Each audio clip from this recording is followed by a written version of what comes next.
అండ విశాఖ స్టీల్కి బొంద అంటూ ప్రైవేట్ కంపెనీ కోసం ప్రభుత్వం రాయబారం. విశాఖ స్టీల్కి సొంత గనుల గురించి కేంద్రానికి మంత్రి ఆర్సిలార్ మెట్టలకు సొంత గనులు కేటాయించాలని వినతి.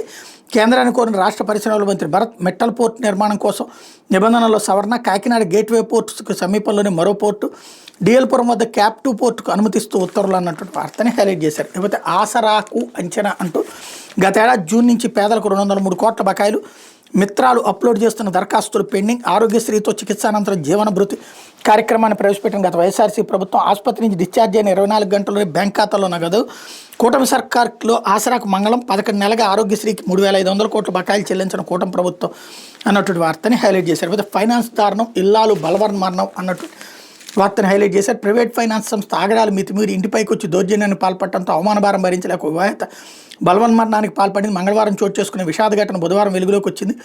పోలీసులు కుటుంబ సభ్యులు తెలిపిన వివరాల మేరకు బాపట్ల జిల్లా బట్టిప్రోలు మండలం వెల్లటూరులో బాణావంత్ గోవింద నాయక్ భార్య పార్వతీబాయితో కలిసి నివసిస్తున్నాడు. వీరి అమాయకులు పెద్దగా చదువు రాదు. గతేడాది వీరు 5 స్టార్ హౌసింగ్ ఫైనాన్స్ సంస్థలు ఇంటి పత్రాలు తనఖా పెట్టి 4 లక్షల రుణం తీసుకున్నారు. రుణం మంజూరు చేసే సమయంలో 1,00,000 ఛార్జీలను వసూలు చేసి 3 లక్షలు అందజేశారు. అప్పటి నుంచి లోన్ నగదు చెల్లింపులు చేసుకుంటూ వస్తున్నారు. అయితే కొంతకాలం తర్వాత తమ ఇంటిని ఫైనాన్స్ సంస్థ రిజిస్ట్రేషన్ చేసుకున్నట్టు తెలియడంతో నెలవారీ కిస్తులు కట్టడం ఆపేసి ఆ విషయం తేల్చాలని పట్టుబట్టారు.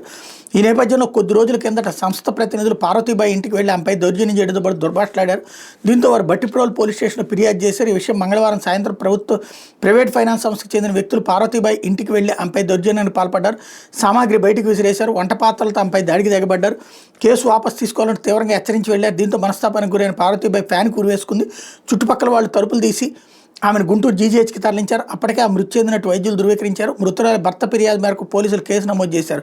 కాగా ఈ ఘటనపై వైఎస్ఆర్సీపీ రాష్ట్ర అధికారి ప్రతినిధి వేమూరు నియోజకవర్గ పార్టీ ఇన్ఛార్జ్ వరికూట అశోక్ బాబు తీవ్ర ఆగ్రహం వ్యక్తం చేశారు. మైక్రో ఫైనాన్స్ ప్రైవేట్ ఫైనాన్స్ సంస్థలు ఆగడా చర్యలు తీసుకోకపోతే పెద్ద ఎత్తున ఆందోళన చేపడతామని హెచ్చరించారు. బాధిత కుటుంబానికి న్యాయం చేయాలని డిమాండ్ చేశారన్నట్టు వార్త.